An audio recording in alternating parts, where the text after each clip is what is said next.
നമ്മളെ ത്രസിപ്പിച്ച ഒരുപാട് എറകൾ ഉണ്ടായിട്ടുണ്ട്. ഹൾക്ക് മേനിയ എറ, ആറ്റിറ്റ്യൂഡ് എറ, റൂത്ത്ലെസ് അഗ്രഷൻ എറ, PG എറ, അങ്ങനെ ഒരുപാട് എറകൾ ഉണ്ടായിട്ടുണ്ട്. എന്നാൽ അതിൽ ഏറ്റവും അവസാനമായിട്ട് ഒരു എറ ഉണ്ടായിട്ടുണ്ടായിരുന്നു, ദ ബ്ലഡ് ലൈൻ എറ. റോമൻ റെയിൻസിൻ്റെയും ബ്ലഡ് ലൈനിൻ്റെയും സ്റ്റോറി ലൈനുകളോട് കൂടി നടന്നിട്ടുണ്ടായിരുന്ന ആ ഒരു എറ. ബ്ലഡ് ലൈൻ എറയെക്കുറിച്ചാണ് നമ്മൾ ഇന്നത്തെ വീഡിയോയിലൂടെ നോക്കാൻ വേണ്ടി പോകുന്നത്.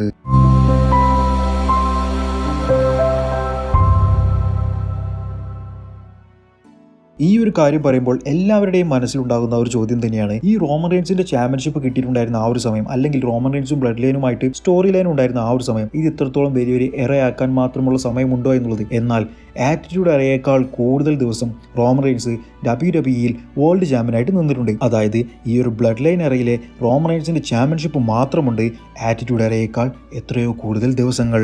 നല്ലൊരു അടിപൊളി തുടക്കവും നല്ലൊരു ഒടുക്കവും ആ ഒരു സ്റ്റോറി ലൈനിന് ആ ഒരു എറയ്ക്ക് കിട്ടിയിട്ടുണ്ടായിരുന്നു. ബ്ലഡ് ലൈൻ എറയുടെ ഒടുക്കത്തിന് ശേഷം ഫാൻസുകൾക്ക് എല്ലാവർക്കും ഇപ്പോൾ വേണ്ടത് റോമൻ റെയിൻസിനെ തന്നെയാണ്. ആ ഒരു എറ അത്രത്തോളം വിജയിച്ചു എന്ന് തന്നെയാണ് അതിലൂടെ നമുക്ക് മനസ്സിലാക്കാൻ സാധിക്കുന്നത്. ബ്ലഡ് ലൈൻ എറയെ ഏറ്റവും കൂടുതൽ സുന്ദരമാക്കിയിട്ടുണ്ടായിരുന്നത് റോക്കിന്റെ തിരിച്ചുവരവും കൂടിയായിരുന്നു. ഇപ്പോഴത്തെ WWE ഫാൻസും പഴയ WWE ഫാൻസും എല്ലാവരും കൂടി ഒന്നിക്കുന്ന ഒരു മൊമെന്റ് തന്നെയായിരുന്നു റോക്കും റോമൻ റെയിൻസും ഒരുമിച്ചപ്പോൾ നമുക്ക് കിട്ടിയത്. കുറച്ച് നാളുകൾക്ക് മുമ്പ് റോക്ക് തിരിച്ചു വന്നപ്പോൾ ഏറ്റവും കൂടുതൽ ആളുകൾ കണ്ടിട്ടുണ്ടായിരുന്ന WWEയുടെ സോഷ്യൽ മീഡിയയിൽ അപ്ലോഡ് ചെയ്തൊരു വീഡിയോ എന്ന് പറയുന്നത് റോക്കിന്റെ റിട്ടേൺ തന്നെയായിരുന്നു. 171 മില്യൺ ആളുകളായിരുന്നു ആ ഒരു വീഡിയോ സോഷ്യൽ മീഡിയ പ്ലാറ്റ്ഫോമുകളിലെല്ലാം തന്നെ കണ്ടിട്ടുണ്ടായിരുന്നത്. അതുപോലെ തന്നെ റോമൻ റെയിൻസ് എന്നൊക്കെ സ്മാക്ക് ഡൗൺ എപ്പിസോഡിലേക്ക് വരുന്നോ അന്നെല്ലാം തന്നെ സ്മാക്ക് ഡൗൺ എപ്പിസോഡിന്റെ റേറ്റിംഗ് കുത്തനെ കൂടിയിട്ടുണ്ടായിരുന്നു.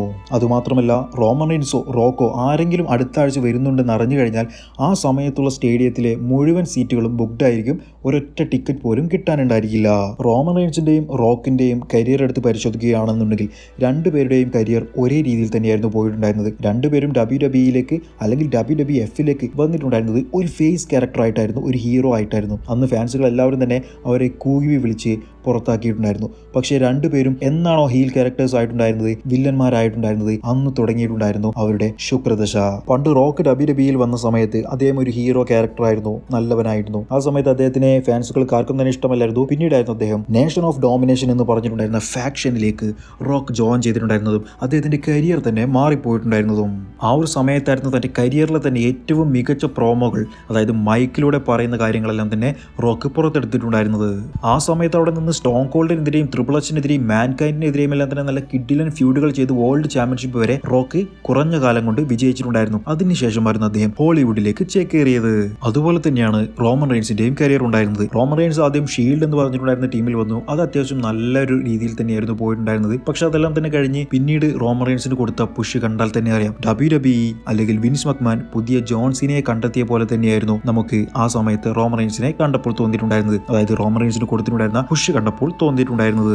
പക്ഷെ അത് തന്നെയായിരുന്നു റോമൻ റെയിൻസിന്റെ കരിയറിലെ ഏറ്റവും വലിയ നെഗറ്റീവായിട്ട് വന്നിട്ടുണ്ടായിരുന്നത്. റോമൻ റെയിൻസിന് മാത്രം എന്താണ് ഇത്രത്തോളം പുഷ്, റോമൻ റെയിൻസിന് മാത്രം എന്താണ് ഇത്രത്തോളം മെയിൻ ഇവന്റ്, റോമൻ റെയിൻസിന് മാത്രം എന്താണ് ഇത്രത്തോളം വലിയ വലിയ മാച്ചുകൾ കൊടുക്കുന്നത്. ഈ കാര്യങ്ങൾ കൊണ്ടെല്ലാം തന്നെ ഫാൻസുകൾക്ക് ആർക്കും തന്നെ റോമൻ റെയിൻസിനെ ഇഷ്ടമേ അല്ലായിരുന്നു.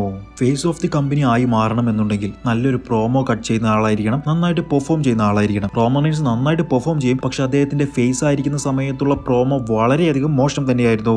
അങ്ങനെ എന്ത് ചെയ്യണമെന്നറിയാതെ പുതിയ ഫേസ് ഓഫ് ദി കമ്പനിയെ തിരഞ്ഞു നടക്കുന്ന സമയത്തായിരുന്നു കൊറോണ വൈറസ് എന്ന് പറഞ്ഞിട്ടുണ്ടായിരുന്ന 2019 ആ മാരക സമയം വന്നിട്ടുണ്ടായിരുന്നത്. പക്ഷെ ആരും തന്നെ വിചാരിച്ചില്ല റോമൻ റെയിൻസിന്റെ കരിയർ തന്നെ കൊറോണ വൈറസ് കാരണം മാറിപ്പോകുമെന്നുള്ളത്.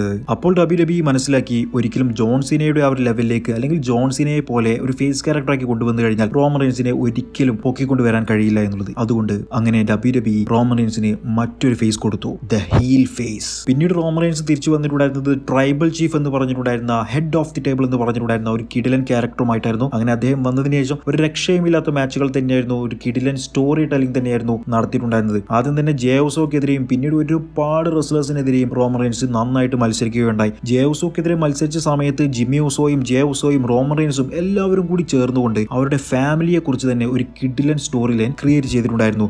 അതിനൊപ്പം നിൽക്കാൻ വേണ്ടി പോൾ ഹെയ്മാനും കട്ടക്കുണ്ടായിരുന്നു.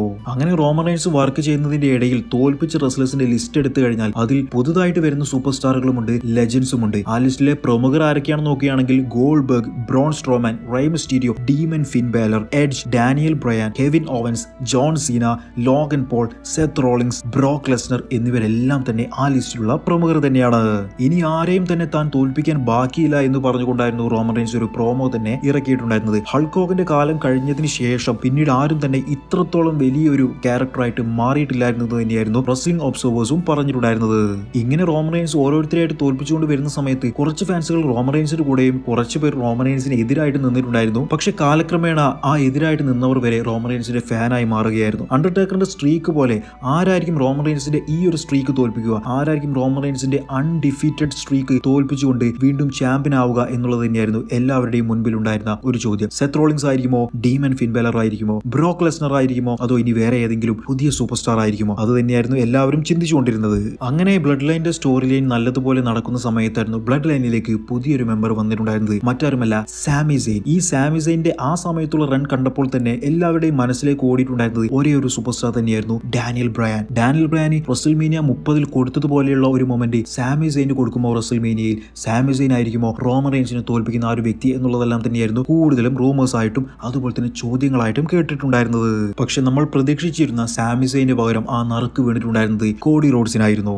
പക്ഷെ അതും കാണികൾ വിചാരിച്ച ഒരു കാര്യം മാത്രമായിരുന്നു. WWE മനസ്സിലുണ്ടായിരുന്നത് റോമൻ റെയിൻസിനെ തോൽപ്പിക്കുന്ന വ്യക്തിയായിട്ട് വരുന്നത് ദ റോക്ക് എന്ന് പറഞ്ഞിട്ടുള്ള റോമൻ റെയിൻസിന്റെ കസിൻ തന്നെയായിരിക്കും എന്നുള്ളത് തന്നെയായിരുന്നു. അങ്ങനെ Roman Reigns versus the Rock തമ്മിലുള്ള മാച്ച് റെസ്ൽമേനിയ 39 ഹോളിവുഡിൽ വെച്ച് നടക്കുന്ന ആ ഒരു റെസ്ൽമേനിയയിലേക്ക് വേണ്ടിയിട്ട് WWE പ്ലാൻ ചെയ്യുകയുണ്ടായി. പക്ഷെ റോക്ക് ഒരു സിനിമാ നടനാണ്, അദ്ദേഹത്തിന്റെ ഷെഡ്യൂളിംഗ് എല്ലാം തന്നെ തെറ്റിയതുകൊണ്ട് റോക്കിന് റെസ്ൽമേനിയ 39 പങ്കെടുക്കാൻ കഴിയില്ല എന്ന് പറയുകയും അതിന് പകരം നറുക്ക് വീണ്ടും നമ്മുടെ കോഡി റോഡ്സിന്റെ കയ്യിലേക്ക് എത്തുകയും ചെയ്തു. പക്ഷെ ആ റെസ്ൽമേനിയ 39 കോഡി റോഡ്സിന് വിജയിക്കാനായില്ല. അതെല്ലാം തന്നെ കഴിഞ്ഞ് കുറച്ച് നാളുകൾക്ക് ശേഷം വീണ്ടും റോക്ക് WWEയിലേക്ക് തിരിച്ചു വരികയുണ്ടായി. അങ്ങനെ തിരിച്ചു വന്നതിന് ശേഷം റോമൻ റെയിൻസിനെതിരെ തന്നെ തനിക്ക് മത്സരിക്കാൻ താല്പര്യമുണ്ട്, ട്രൈബൽ ചീഫായിട്ട് ഹെഡ് ഓഫ് ദി ടേബിൾ ആയിട്ട് താൻ മാറും എന്നുള്ള രീതിയിലെല്ലാം തന്നെ റോക്ക് ഒരു പ്രോമോ കട്ട് ചെയ്തപ്പോൾ എല്ലാവർക്കും ഉറപ്പായി റോക്ക് വേഴ്സസ് റോമൻ റെയിൻസ് തമ്മിലുള്ള മാച്ച് തന്നെയായിരിക്കും റെസ്ൽമേനിയ 40 നടക്കാൻ വേണ്ടി പോകുന്നത് എന്നുള്ളത്. അങ്ങനെ ഈ കാര്യങ്ങളും പ്ലാൻ ചെയ്തുകൊണ്ടിരിക്കുന്ന സമയത്തായിരുന്നു 2024 റോയൽ റംബിൾ നടന്നതും കോഡി റോഡ്സ് റോയൽ റംബിൾ വിജയിച്ചുകൊണ്ട് റോമൻ റെയിൻസിനെതിരെ മത്സരിക്കുമെന്ന് പറഞ്ഞിട്ടുണ്ടായിരുന്നതും ഡസ്റ്റി റോഡ്സ് അഥവാ കോഡി റോഡ്സിന്റെ അച്ഛന്റെ ഏറ്റവും വലിയ ആഗ്രഹമായിട്ടുള്ള അദ്ദേഹത്തിന് നേടാൻ കഴിയാത്ത വേൾഡ് ചാമ്പ്യൻഷിപ്പ് നേടാൻ വേണ്ടി വന്നിട്ടുണ്ടായിരുന്നു. അങ്ങനെ കോഡി റോഡ്സും റോമൻ റെയിൻസും കൂടിയുള്ള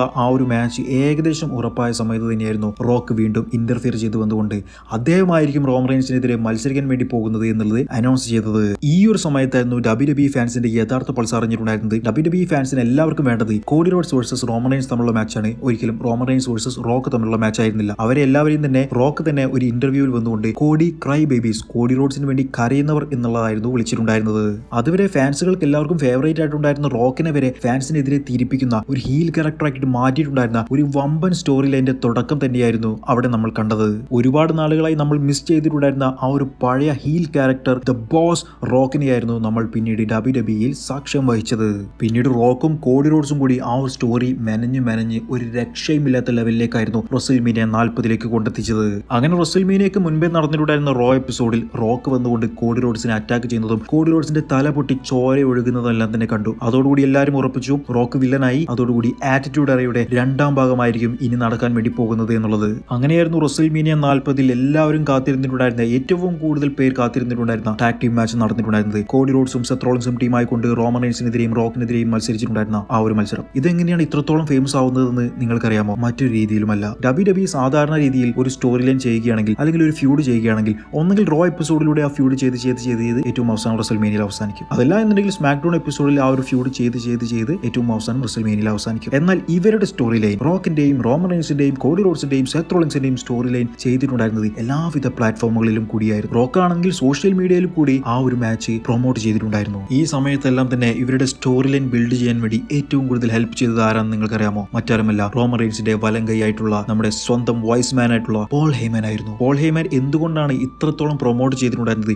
ഇത്രത്തോളം അടിപൊളി സ്റ്റോറി ലൈനുകൾ ചെയ്തിട്ടുണ്ടായിരുന്നത് എന്ന് ചോദിച്ചപ്പോൾ എനിക്ക് ഒരു സൂപ്പർ സ്റ്റാറിൽ കാണാൻ കഴിയുന്നതിൽ വെച്ച് ഏറ്റവും ടോപ്പ് ലെവലായിരുന്നു റോമൻ റെയിൻസ് ഇപ്പോൾ നിന്നിട്ടുണ്ടായിരുന്നത്. അപ്പോൾ അദ്ദേഹത്തിന് കൊടുക്കാൻ കഴിയുന്നതിൽ വെച്ച് ഏറ്റവും മികച്ച സ്റ്റോറി ലൈൻ തന്നെയായിരുന്നു ആ സമയത്ത് കൊടുത്തത് എന്നായിരുന്നു.